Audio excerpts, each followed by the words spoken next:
Je suis très content d'être ici aujourd'hui avec vous. Je ne sais pas si vous l'êtes. Nous sommes fermés dans un lieu, pas de lumière extérieure, un beau jour ensoleillé, qu'on a aspiré tout l'hiver de nos vœux. Vous êtes courageux d'être ici avec nous. Et en même temps, pour nous qui avons rencontré le Seigneur dans nos vies, il n'y a plus rien d'autre qui nous importe que lui et lui seul dans nos vies. Que lui et lui seul dans ma vie, de comment lui ressembler un peu plus. Et je prie que le Seigneur nous emmène plus loin, vraiment. Je prie que le Seigneur nous emmène plus loin. Les temps sont courts, mes amis. Les temps sont courts.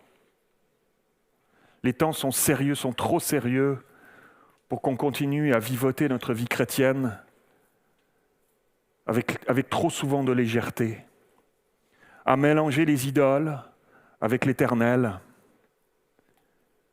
Et avec mon épouse Nicole, ces derniers temps, on méditait sur les prophètes, en particulier Jérémie, se replonger dans leurs écrits. Et il y a des temps comme ça, dans lesquels nous sommes déjà aujourd'hui aussi, ces temps où l'Éternel, notre Dieu, nous rappelle à quel point nous ne sommes pas, nous, enfants de Dieu, nous, peuple de Dieu, appelés à clocher des deux pieds, comme dira le prophète Élie. Nous ne sommes pas appelés, les temps sont trop sérieux. L'enjeu est trop sérieux. Appelés à mélanger, à accepter encore des choses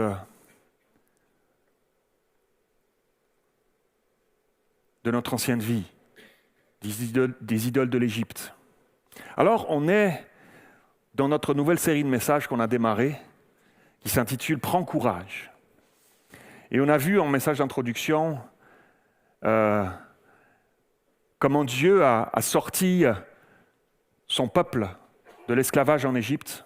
Ça, c'était notre ancienne vie, le parallèle de notre ancienne vie sans Dieu. Et puis, ils sont passés par la mer Rouge.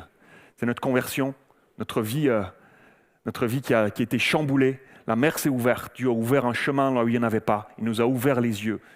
On a rencontré le Seigneur et on est passé d'un monde à un autre. On est sorti de cet esclavage pour se retrouver dans le chemin qui s'en va vers le pays promis. Mais entre le pays promis et la mer Rouge qu'il venait de traverser, il y avait un désert.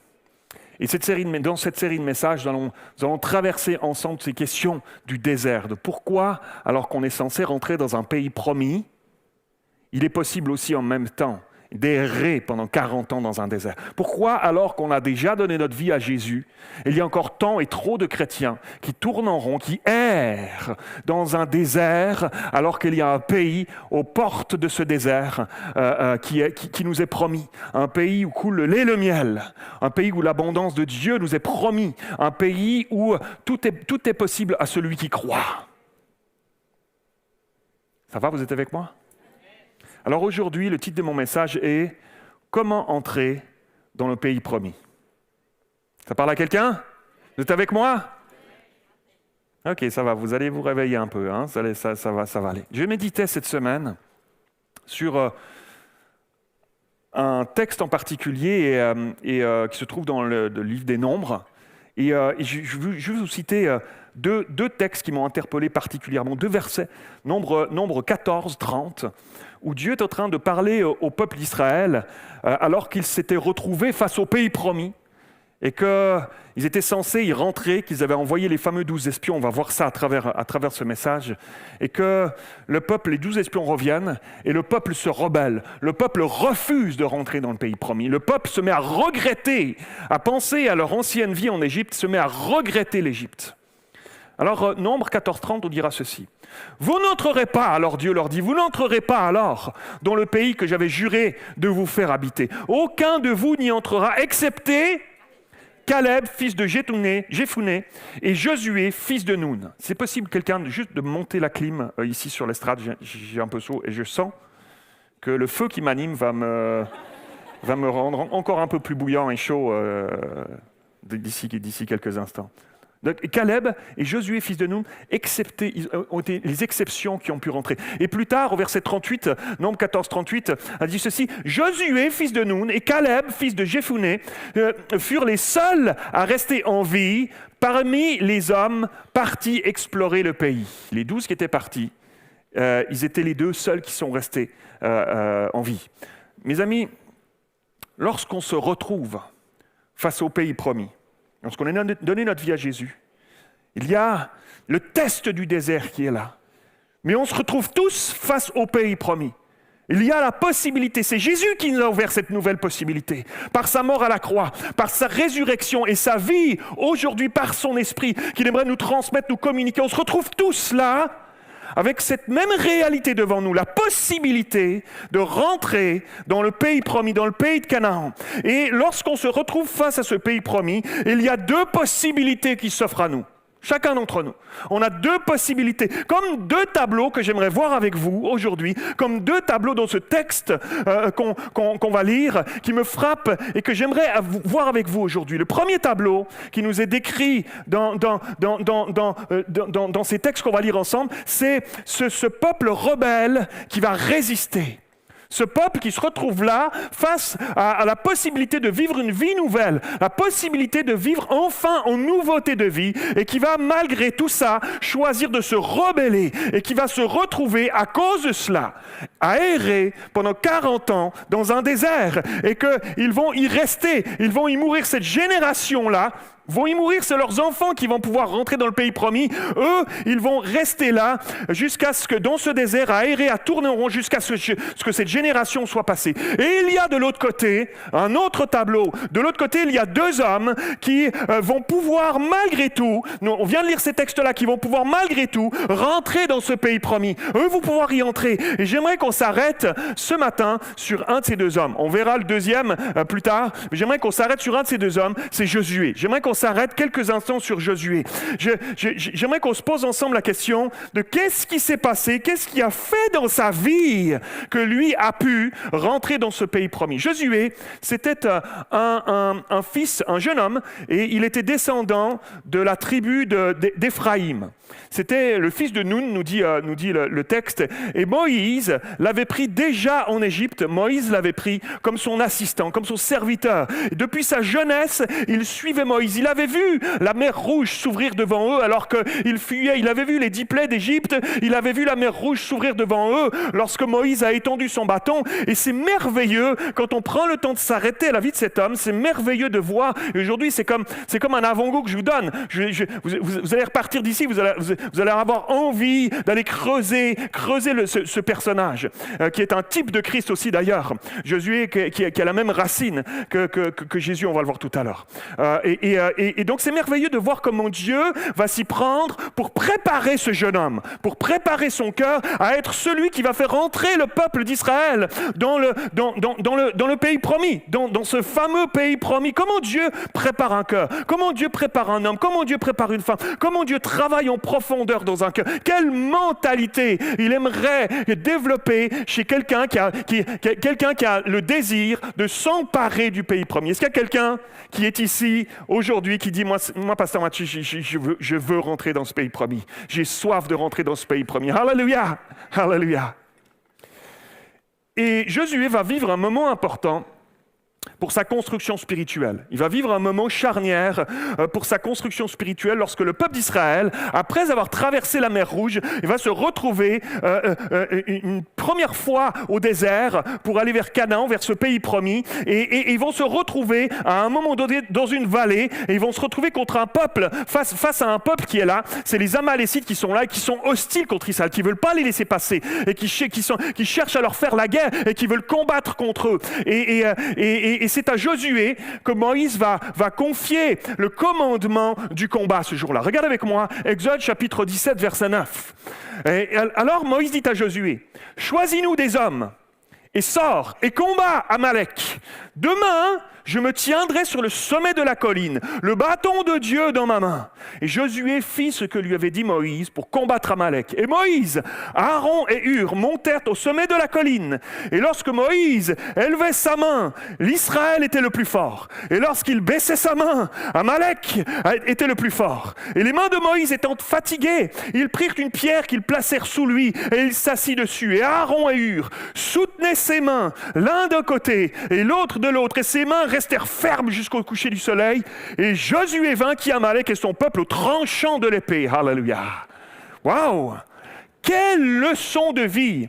Là, c'est plus le Josué qui suit et qui regarde de loin, etc. Là, pour une première fois, on voit Josué qui est au front, qui est à la pointe. Tout à coup, Josué rentre en scène. Josué arrive et pour une fois, il y a un rôle réel qui lui est confié. Dans sa jeunesse, quelle leçon de vie pour lui! Imaginez-vous de comment Dieu intervient. Lorsqu'on se confie en lui, lorsqu'on choisit de lever les mains vers lui malgré tout. Imaginez-vous, il est en train de se battre, lui, dans la vallée, contre les Amalécites qui veulent les exterminer. Et là, il a entendu Moïse qui dit, toi, vas-y là, bats-toi, et moi je vais monter. Et il sait peut-être même qu'il le voit du coin de l'œil sur le haut de la montagne. Alors qu'ils étaient en train de combattre Amalek en bas, il a un œil sur le haut de la montagne et il voit Moïse qui fatigue. Et quand il y a ses bras qui descendent, Amalek est en train de prendre le dessus. Et il se dit, heureusement qu'il y a Aaron et Hur à côté de lui pour le soutenir. Et au fur et à mesure que les heures s'égrènent, imaginez-vous, t'as déjà dans ton louange, est-ce que tu as déjà essayé de laisser tes mains levées tout le long, hein? Je sens que certains qui ont plus d'exercice que d'autres n'arrivent plus longtemps à laisser les mains en haut. Et d'autres qui, au bout d'un moment, tu dis, je vais les laisser en bas pour un petit moment, je les relèverai tout à l'heure. Seigneur, c'est pas contre toi, Seigneur. Juste, voilà. Et puis, hop, on les relève un petit moment. D'accord, toute la journée. Il a le bâton dans une main en plus. C'est pas juste des mains sans rien dedans. Il a un bâton là dans sa main. Et il est là. Et Josué de se dire heureusement qu'il y a Aaron et Hur qui sont là et qui le soutiennent. Et au fur et à mesure qu'il le soutient, grâce à eux, il a les mains qui sont fermes jusqu'au soir et ça permet à Israël d'avoir le dessus. Quelle leçon pour Josué ce jour-là! Quelle leçon lorsqu'on se confie dans nos armes et nos chars et nos chevaux. L'ennemi a le dessus. Mais quand je me confie en l'Éternel, quand on lève les mains vers le Seigneur, au milieu de nos combats, au milieu de nos défis, au milieu de tes épreuves que tu vis en ce moment, que tu choisis malgré tout de dire à Dieu, Seigneur, je ne comprends pas ce qui m'arrive. Oh, ça fait mal. Oh, c'est injuste. Oh, je ne sais pas comment je vais m'en sortir. Mais je choisis malgré tout de lever les mains vers toi, Seigneur. Je lève mes mains. On s'entend que c'est une image. Rentre pas chez toi en disant, maintenant je vais m'attraper je vais me mettre des cordes là, comme ça pour qu'elles restent en haut. C'est seulement si elles restent en haut qu'il va se passer un truc de ma vie. Non, c'est un symbole, on est d'accord. C'est un symbole d'élever nos cœurs vers Dieu. C'est un symbole de prière. C'est un symbole de chercher la face de Dieu. C'est un symbole de choisir de faire confiance à Dieu, de lui élever nos vies, nos situations, de lui déposer pour que lui s'occupe de tout. Alléluia. Lorsqu'on choisit cela, mes amis, au milieu de nos épreuves, Dieu a la victoire. Alléluia. À un moment donné, quand arrive la fin de la journée, je ne sais pas quand, ça c'est le temps de Dieu qui lui appartient. Parfois nos temps nous paraissent longs, mais à un moment donné, la victoire de l'Éternel lui appartient et vient dans ta vie à un moment donné ou un autre. Quelqu'un dit Amen, Alléluia. Quelle leçon de vie. Il va expérimenter dans sa propre vie, Josué, que seul Dieu est capable de faire pour nous l'impossible lorsqu'on choisit de lui faire pleinement confiance. Il abat les géants, il fait reculer l'ennemi, il combat pour nous. C'est le même Dieu que nous avons aujourd'hui encore, en 2025. C'est le même Dieu qui combattra pour nous. Alléluia. Maintenant, regardez un autre épisode intéressant où on voit comment Dieu forge ce caractère de Josué, comment Dieu le travaille, comment Dieu le prépare pour avoir cette mentalité de celui qui va pouvoir rentrer dans ce pays promis. Un peu plus tard, lorsque le peuple d'Israël se retrouve aux portes du pays promis, Moïse on l'a vu tout à l'heure, je l'ai évoqué tout à l'heure, Moïse va envoyer 12 espions dans le pays de Canaan pour l'explorer, pour voir, pour prendre un peu les informations, les indications de comment on va conquérir ce pays, qu'est-ce qui se passe, c'est quoi les forces en présence. Et Josué faisait partie de ces 12. Et regardez ce que Moïse va faire avec Josué. Nombre chapitre 13, verset 16. Tels sont les noms des hommes que Moïse envoya pour explorer le pays. Moïse donna à José, fils de Nun, le nom de Josué. Après, il cite les autres. On parle de Josué, donc je m'arrête là-dessus. Moïse, en fait, va rebaptiser Josué. Josué ne s'appelait pas Josué avant ça. Josué s'appelait Osée. Et ça voulait dire, littéralement en hébreu, ça voulait dire salut, sauve. Sauve. C'est merveilleux. Mais Moïse va le rebaptiser et va lui donner littéralement le nom de Yehoshua. Yehoshua, qui veut dire Josué. Yehoshua, ça veut dire littéralement Jéhovah Yasha. Jéhovah Yasha, littéralement, ça veut dire c'est Jéhovah qui sauve. C'est Jéhovah, c'est l'éternel. Jéhovah, c'est l'éternel, c'est celui qui est. C'est lui qui sauve, Yasha, celui qui délivre, celui qui secourt, celui qui défend, celui qui libère, c'est lui qui libère. Mais imaginez-vous, Moïse est en train de changer son nom et il ne nomme pas n'importe comment, imaginez-vous. À partir de ce jour-là, chaque fois que Josué va se nommer, salut, moi c'est Josué, enchanté. Chaque fois ou que quelqu'un d'autre parlera de lui et nommera son nom, il ne dira plus seulement Osée, celui qui sauve, il sauve le salut. Il proclamera pas juste le salut, mais proclamera par qui vient le salut. Alléluia. Par qui vient le salut. Le salut vient de l'Éternel. À chaque fois, c'est tellement fort la pensée, c'est qu'à chaque fois que lui-même parlera de lui, salut, moi c'est Josué. À chaque fois, il proclamera, c'est l'Éternel. C'est l'Éternel qui sauve. Imagine-toi, aujourd'hui on s'appelle Matthieu, Simone, on s'appelle voilà. Mais c'est comme si je m'appelais Matthieu, littéralement ça veut dire don de Dieu. C'est comme si je te disais salut, moi c'est don de Dieu. Ce serait pas mal d'ailleurs, c'est ça qu'il faisait lui en fait. Parce que dans la langue hébraïque, quand il se présentait, il dit moi c'est Yeshua. Moi c'est l'Éternel qui sauve. Salut, moi c'est l'Éternel qui sauve. Salut, moi c'est l'Éternel qui délivre. Salut, moi c'est l'Éternel qui libère. Salut, moi c'est l'Éternel qui vient à ton secours. Waouh, c'est extraordinaire mes amis. À chaque fois qu'on parlait de lui, on proclamait alors que c'est l'Éternel qui sauve, c'est l'Éternel qui délivre. À chaque fois qu'il se présentait comme ça, à partir de ce jour-là, mes amis, Dieu voulait bien faire comprendre, voulait bien enraciner dans le cœur, dans les pensées de Josué, que le salut n'est plus entre ses propres mains. Avant, c'était Osée, salut, sauve. Il aurait pu dire, c'est moi, j'ai des capacités, j'ai deux, trois compétences. Non. Maintenant, c'est clairement, non, ça n'est pas entre ses mains à lui, ce n'était pas entre les mains de Moïse, ni d'une force armée, ni des chars et des chevaux, mais uniquement dans la force de l'Éternel. C'est lui et uniquement lui qui sauve, qui délivre, qui libère, mes amis. Quel moment incroyable et quel moment prophétique qui annonçait le vrai Jésus, Yeshua. Yeshua, c'est la même racine, Jésus qui va arriver plus tard. Jésus est un type de Christ extraordinaire aussi. Alors vous me direz, oui mais Pasteur Mathieu, mais pourquoi est-ce qu'il a pu rentrer dans le pays promis? Qu'est-ce qui fait que lui, il a pu vivre ça, contrairement à ses compatriotes de sa génération? Qu'est-ce qui s'est passé? Alors, j'aimerais vous poser cette question, qu'est-ce qui fait que quelqu'un entre dans le pays promis? Ou au contraire, qu'est-ce qui fait que quelqu'un erre dans le désert toute sa vie sans pouvoir rentrer dans le pays promis? Qu'est-ce qui fait que quelqu'un qui a donné sa vie à Jésus et qui va à l'église chaque dimanche et qui s'efforce de bien faire, de vivre une vie chrétienne, qu'est-ce qui fait malgré tout, il tourne en rond dans sa vie spirituelle, dans ce désert qui est là, qui ne porte pas de fruits spirituels? J'aimerais qu'on voit ensemble 3 épisodes de la vie de Josué qui montrent la mentalité qu'il avait développée, la mentalité qu'il avait choisi d'avoir, l'état d'esprit qu'il avait, le fond de son cœur, ce qui le motivait et qui a fait toute la différence pour que Dieu dise, lui là, les portes vont s'ouvrir pour qu'il puisse rentrer pleinement dans le pays de la promesse, de mes promesses. Alléluia. Vous êtes avec moi, ça va? On continue? On s'arrête là? Je fais l'appel?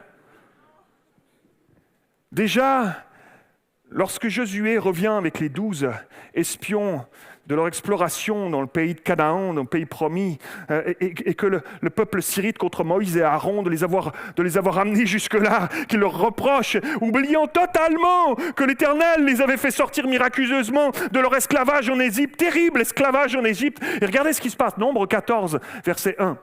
Toute l'assemblée se souleva et poussa des cris, et le peuple pleura pendant la nuit. Tous les Israélites murmurèrent contre Moïse et Aaron et toute l'assemblée leur dit « Si seulement nous étions morts en Égypte ou alors dans ce désert, pourquoi l'Éternel fait-il aller dans ce pays où nous tomberons par l'épée, où nos femmes et nos petits-enfants deviendront une proie? Ne vaut-il pas mieux pour nous de retourner en Égypte ?» Et ils se dirent l'un à l'autre « Nommons un chef et retournons en Égypte. » Moïse et Aaron tombèrent le visage contre terre devant toute l'assemblée réunie des Israélites. Membres de l'équipe qui avait exploré le pays, Josué, fils de Nun, et Caleb, fils de Shephuné, déchirèrent leurs vêtements et dirent à toute l'assemblée des Israélites « Le pays que nous avons parcouru pour l'explorer est un pays très bon, un pays excellent. Si l'Éternel nous est favorable, il nous y conduira et nous le donnera. C'est un pays où coule le lait et le miel. Seulement, ne vous révoltez pas contre l'Éternel et n'ayez pas peur des habitants de ce pays, car nous ne ferons d'eux qu'une bouchée.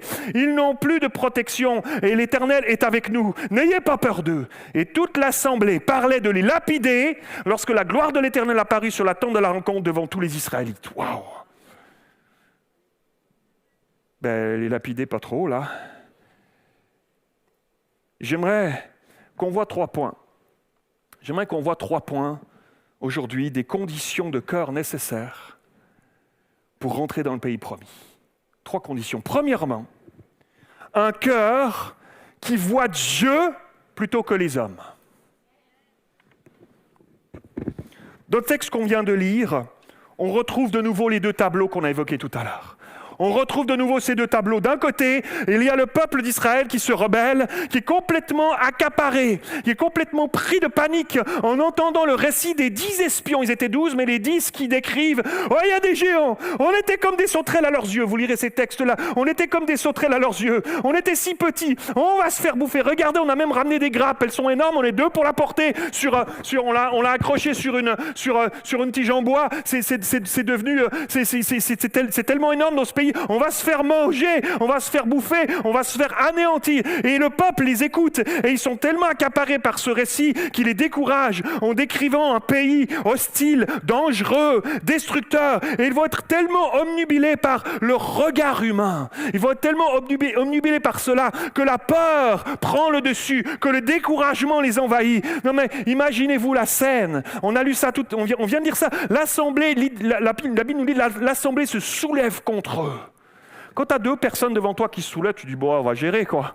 Mais quand tu as une foule qui se soulève devant toi, contre toi, imaginez-vous, ils se soulèvent, ils poussent des cris, et ils pleurent pendant toute la nuit.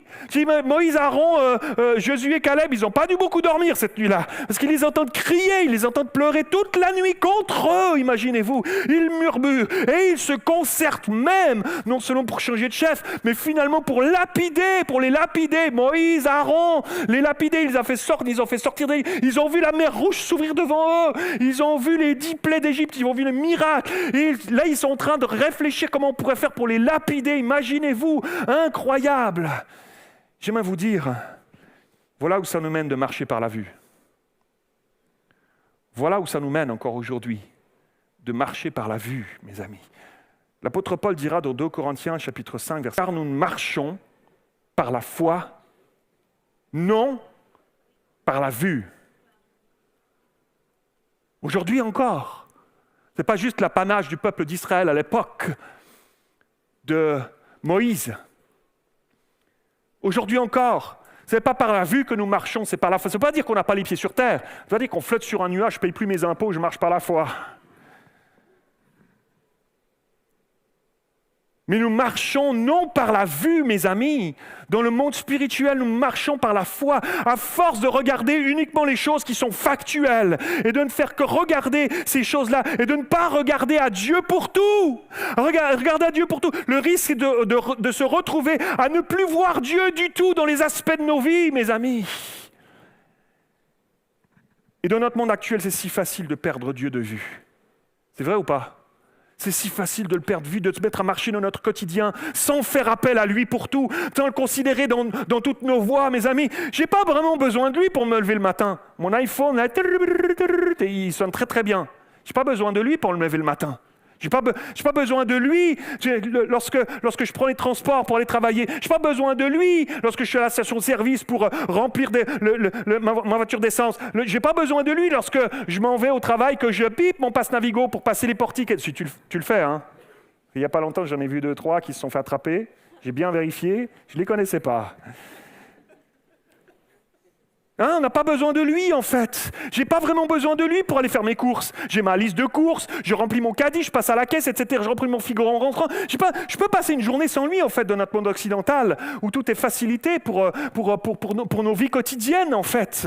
C'est si facile de passer une journée sans lui, en fait. C'est si facile de l'oublier. Mais lorsque le peuple d'Israël était au désert, il n'avait pas d'Intermarché.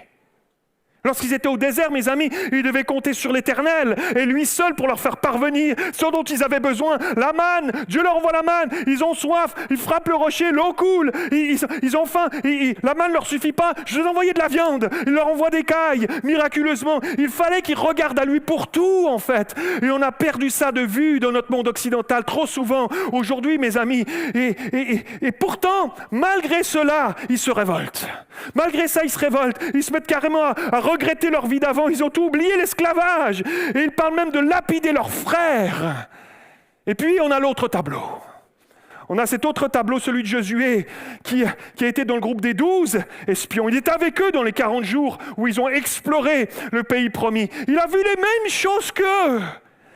Il a vu exactement les mêmes choses qu'eux. Il a vu les géants. Il s'est aussi senti, lui, comme une sauterelle devant eux. Mais il sait que l'Éternel est avec eux. Il sait que son Dieu sera avec eux. Nous ne ferons d'eux qu'une bouchée. L'Éternel est avec nous, dira-t-il. Et il savait que lorsque nos yeux sont au bon endroit, sont fixés malgré les aléas de ce monde, malgré les tentations, malgré les défis, malgré les combats, lorsque nos yeux sont au bon endroit sur Dieu, dans toutes nos voies, il sera avec nous quoi qu'il arrive. Il sera avec toi quoi qu'il arrive. Regarde à Dieu plus qu'aux hommes. Vois Dieu plutôt que les hommes, mes amis. Alléluia.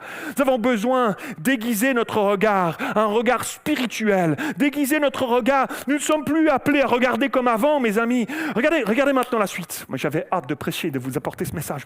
Regardez maintenant la suite. Alors qu'ils se retrouvent à errer dans ce désert, ils sont au pied du mont Sinaï. Et regardez ce qui va se passer alors que Moïse est là avec tout le peuple d'Israël. Exode 24, verset 9.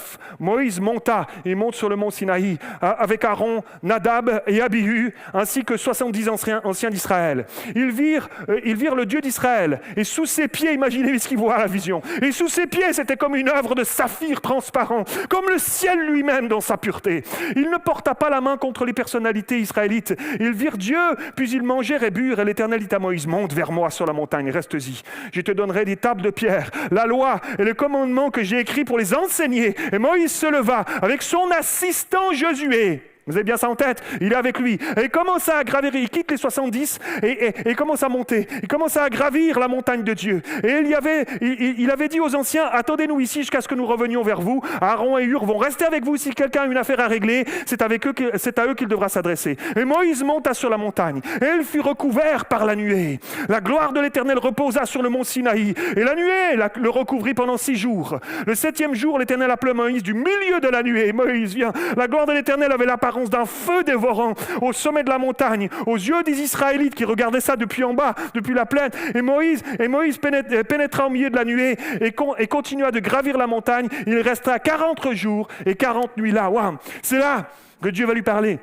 C'est là qu'il va lui donner les directives. C'est là qu'il va lui donner les lois, les directives pour le peuple à suivre, la construction du tabernacle, tous les ustensiles, l'arche de l'alliance, les cuves d'airain, l'autel, le chandelier, l'autel de parfum, etc. Même la composition de quel parfum, comment vous allez composer ce parfum-là. C'est pas le même parfum que vous allez utiliser chez vous à la maison. Celui-là, tu pourras pas parfumer ta maison avec lui. C'est Betsalel, un homme consacré qui lui confectionnera ce parfum. Dieu va donner toutes ces ordonnances à Moïse pendant ces 40 jours et il va écrire lui-même les 10 commandements sur les tables de la loi, les tables de pierre, de son propre doigt. Regardez la suite, Exode chapitre 32. Après cela, Moïse va redescendre de la montagne. Regardez ce qui se passe. Moïse repartit et descendu de la montagne après ces 40 jours. Et les 2 tables du témoignage dans la main. Les tables étaient écrites des 2 côtés. Elles étaient écrites de chaque côté. Elles étaient l'œuvre de Dieu. Et l'écriture était celle de Dieu gravée sur les tables. Et Josué entendit le bruit que faisait le peuple. Il redescend. il recroise Josué au passage en descendant et entendit le bruit que faisait le peuple en poussant des cris. Il dit à Moïse, « Il y a un cri de guerre dans le camp. » Et Moïse répondit, « Ce n'est ni un cri de vainqueur, ni un cri de vaincu. Ce que j'entends, ce sont des gens qui chantent, qui se réjouissent. » Et s'approchant du camp, il vit le veau d'or et les danses qui étaient là autour. Et la colère de Moïse s'enflamma. Il jeta les tables qu'il tenait et les brisa au pied de la montagne. Waouh! Quel récit extraordinaire! Quel récit incroyable! Quelle leçon extraordinaire, mes amis! Maintenant, j'aimerais vous dire, il ne suffit pas juste de voir Dieu. C'est merveilleux de voir Dieu. Il ne suffit pas juste de voir Dieu. Il y a des gens qui ont vu Dieu et qui ne l'ont pas suivi. Le peuple d'Israël a vu Dieu. Ils voyaient la fumée, la flamme de feu là qui était là. Ils ont vu Dieu. Les 70 ont vu Dieu sur des saphirs qui étaient là. Waouh! Mais ils ont continué pourtant à murmurer. Ils ont fabriqué un veau d'or pendant ce temps-là. Mes amis, il ne suffit pas seulement de voir Dieu. Nous sommes appelés maintenant à le suivre. C'est mon deuxième point. Un cœur qui suit Dieu plutôt que les hommes.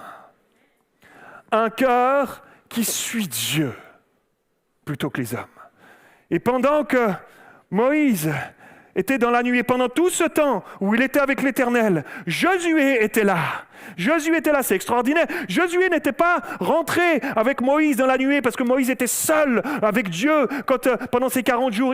Mais il attendait un peu à distance. Il était là sur le flanc de la montagne. Il était là, malgré tout, il était là, il était tout près, il était sur la montagne. Et il attend 40 jours lorsque Moïse sort de la nuée. 40 jours plus tard, Josué est encore là. Josué est encore là. Il l'attend, Moïse le croise, il le prend avec lui. Et le texte qu'on vient de lire, il croit qu'il entend des cris de victoire en bas du peuple parce qu'il les entend en bas crier. Il pense que c'est des cris de victoire. Et Moïse le corrige parce que Dieu lui a dit, descends, dépêche-toi de descendre, les enfants. Lui, il est au courant. Dieu lui a dit. Mais Josué n'est pas encore au courant. Donc c'est la preuve qu'il n'est pas descendu vers le peuple, qu'il a attendu là. Il était prêt à attendre 40 jours parce qu'il s'attendait à Dieu, parce qu'il avait soif de ce Dieu-là. Il voulait passer du temps avec lui. Il avait soif de le connaître un peu plus. Est-ce qu'il y a une soif dans ta vie? Est-ce qu'il y a une soif dans nos vies, dans les temps compliqués, nous aussi, dans lesquels nous vivons aujourd'hui, de connaître plus Dieu, de connaître, de chercher à le côtoyer, de chercher à apprendre à le connaître pour pouvoir lui ressembler un peu plus? Qu'est-ce qu'il y a une soif ici parmi nous, mes amis? Église, quelqu'un dit Amen? Alléluia.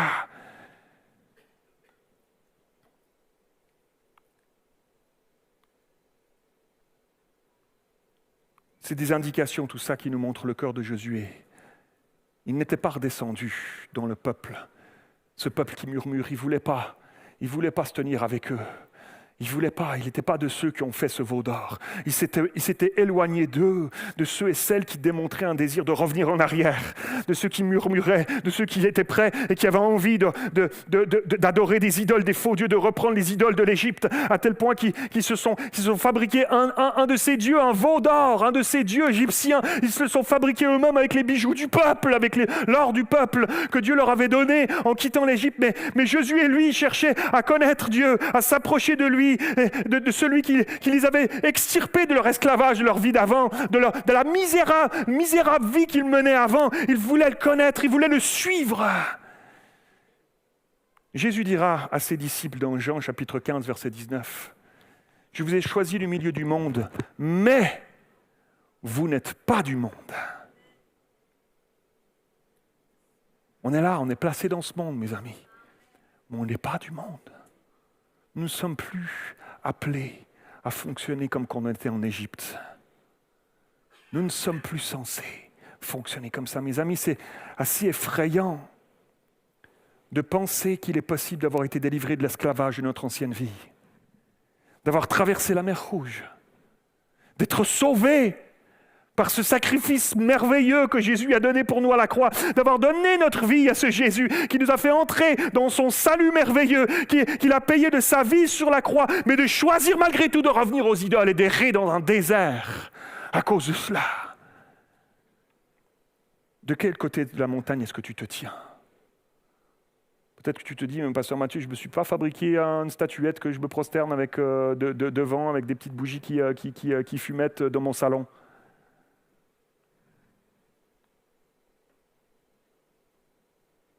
On peut avoir toutes sortes d'idoles aujourd'hui. Trop de monde, trop de chrétiens, trop d'enfants de Dieu jouent avec les idoles au lieu de les avoir laissés au fond de la mer Rouge, dans un passé définitivement derrière, pour marcher en nouveauté de vie avec notre Dieu l'Éternel, notre Jésus comme seul Dieu. Il n'y a plus de place aux idoles, mes amis. Les temps sont trop courts, mes amis. Les temps sont trop sérieux dans le temps qu'on est en train de vivre aujourd'hui. On ne peut plus jouer avec les idoles, c'est terminé, mes amis. De quel côté de la montagne est-ce que tu te tiens ? Est-ce que comme Josué, tu as choisi de t'éloigner des choses de ton ancienne vie, qui te maintenaient dans l'esclavage et ces choses-là ? Ou est-ce que tu as encore dans certains domaines de ta vie des choses que tu n'as pas encore données véritablement à Dieu, ton veau d'or à toi ? Dans nos vies, dans nos pensées, dans nos façons de parler, dans nos fréquentations, dans ce qu'on se permet de regarder ou pas, dans ce que je me permets d'écouter ou pas, dans nos choix de vie, dans nos caractères. Est-ce que le vieux Matthieu, il est définitivement resté là-bas, en Égypte ?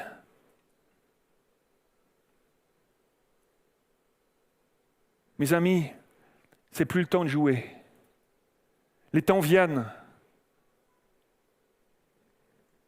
où ceux qui n'auront pas choisi véritablement de renoncer aux idoles dans leur vie, qui joueront encore avec le petit lionceau, qu'un jour ce lionceau va devenir un lion.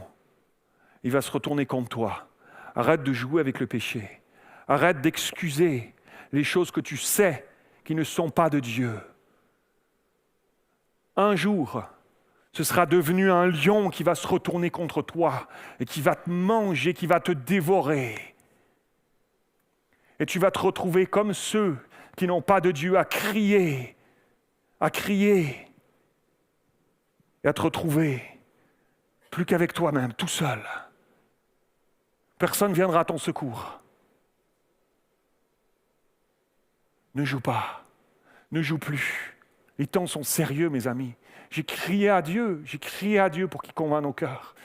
Dieu est saint, mes amis. Dieu est saint et il veut un peuple saint qui marche dans la sanctification, qui marche dans la sainteté de Dieu, qui reste caché en lui, mes amis. Dieu est saint, mes amis. Que sa sainteté descende au milieu de nous. S'il y en a qui ont besoin d'être convaincus de péché, que le Saint-Esprit te convainc de péché, parce qu'il t'aime, pas juste parce qu'il veut mettre le doigt dans ta vie puis révéler des trucs, puis c'est rigolo, regarde comme il est saint. Non, Dieu t'aime tellement, il veut laver ta vie parce qu'il veut que tu lui ressembles, parce qu'il veut que tu rentres dans le pays promis, parce qu'il a un pays plein d'abondance en réserve pour toi, alors que toi tu erres dans ton désert. Il a autre chose pour toi. Il souffre de te voir errer dans ton désert. Il souffre de te voir jouer avec le lionceau. Il souffre de te voir faire tes petits veaux d'or et de les tolérer dans ta vie. Il souffre de cela. Laisse-les lui une fois pour toutes. Si tu veux marcher véritablement en nouveauté de vie, que tu veux que Dieu t'utilise, si tu veux refléter Jésus pleinement dans ta vie, laisse-les. Laisse-les à Dieu ce matin, je t'en supplie. Alors que les musiciens s'approchent, je termine. Dernier point. Josué avait choisi de suivre Dieu plutôt que les hommes. Et cette troisième condition de cœur nécessaire pour rentrer dans le pays promis est celle-ci. Une faim et une soif de la présence de Dieu. Il y en a, vous êtes ici, vous n'avez pas faim, vous n'avez pas soif. J'ai vécu des saisons dans ma vie, oh Seigneur.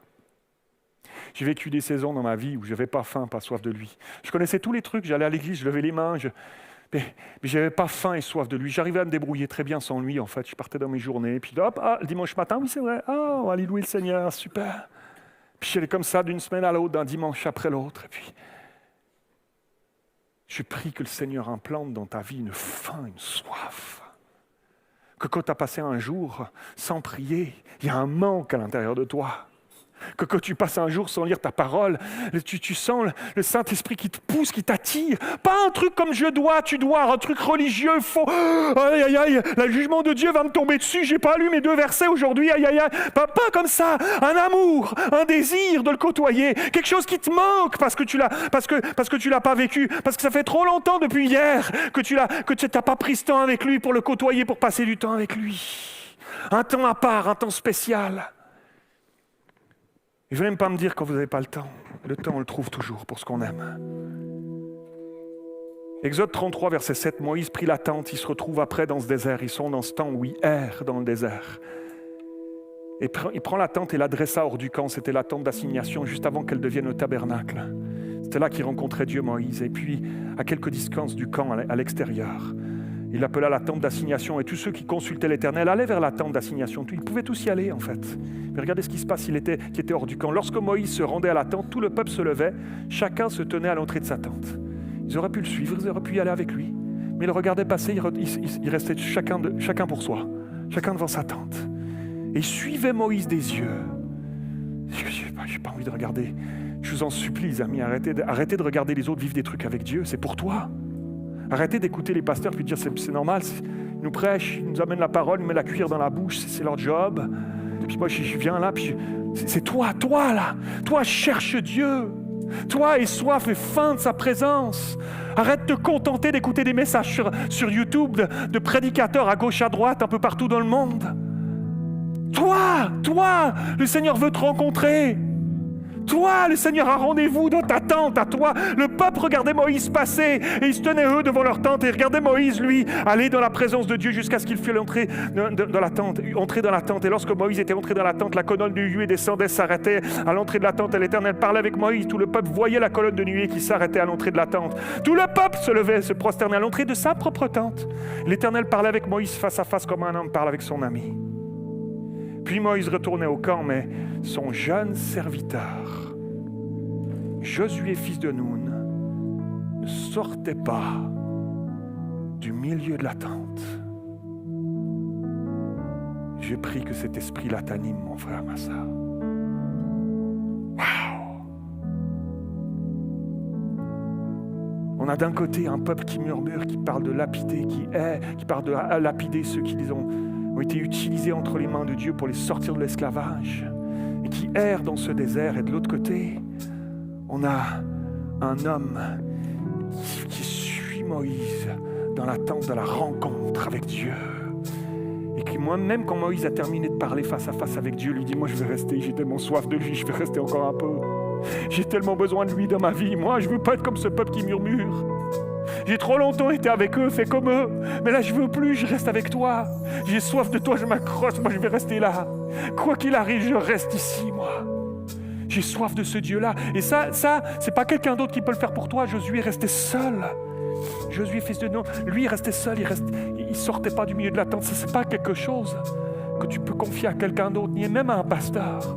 C'est toi avec Dieu. Je prie que tu rentres de ce culte en rentrant chez toi et qu'avant que le soleil se couche ce soir, il y ait quelque chose de faim, une soif dans ta vie qui a envie de connecter avec Dieu, de passer du temps avec lui. Tu avais peut-être prévu d'aller passer du temps avec des amis, peut-être tu avais prévu de regarder un bon film ce soir, peut-être je passerai un temps. Moi, je ne sortirai pas de la tente de la rencontre. Moi, je vais y aller. Je me mets à genoux dans mon salon, dans ma cuisine, dans les toilettes s'il le faut. Mais je veux passer un temps avec mon Dieu. Je veux le connaître un peu plus dans ces temps compliqués que je vis, dans cette épreuve que je suis en train de traverser, là où ça fait mal. Je veux le connaître, je veux te connaître un peu plus, Seigneur. Je veux te ressembler un peu plus. J'ai choisi de te déposer mes idoles.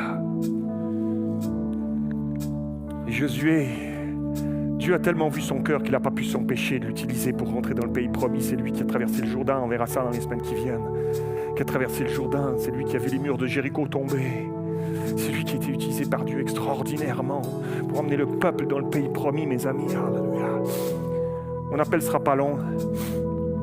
Je vais me demander à ceux qui ont soif et faim la présence de Dieu, ou qui ont envie d'avoir soif et faim, qui n'en ont pas eu assez faim et soif ces derniers temps. Lève-toi là où tu es. Lève-toi là où tu es, je t'en supplie. Lève-toi là où tu es. Lève-toi là où tu es. Je t'en supplie. Lève-toi là où tu es. Étends tes mains vers le Seigneur.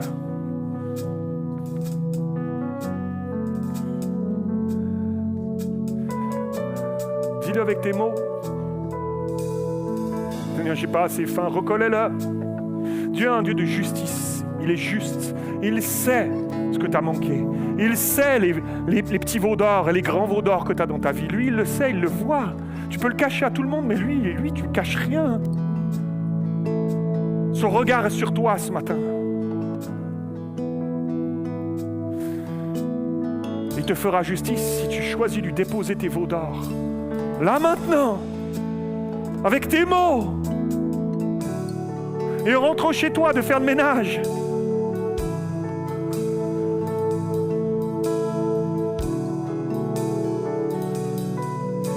Il te fera rentrer dans le pays promis. C'est promis. Pas par moi, c'est promis par Dieu. Il te sauvera toi-même. Parce que ce pays à conquérir, c'est d'abord nos vies, ta vie. Tes blocages, tous ces veaux d'or qui sont encore là. C'est ça ce pays à conquérir d'abord. Il va t'aider, il va te sauver de toi-même, il va te sauver de ces choses-là. Yahushua, l'Éternel sauve. Alléluia. Seigneur, je prie.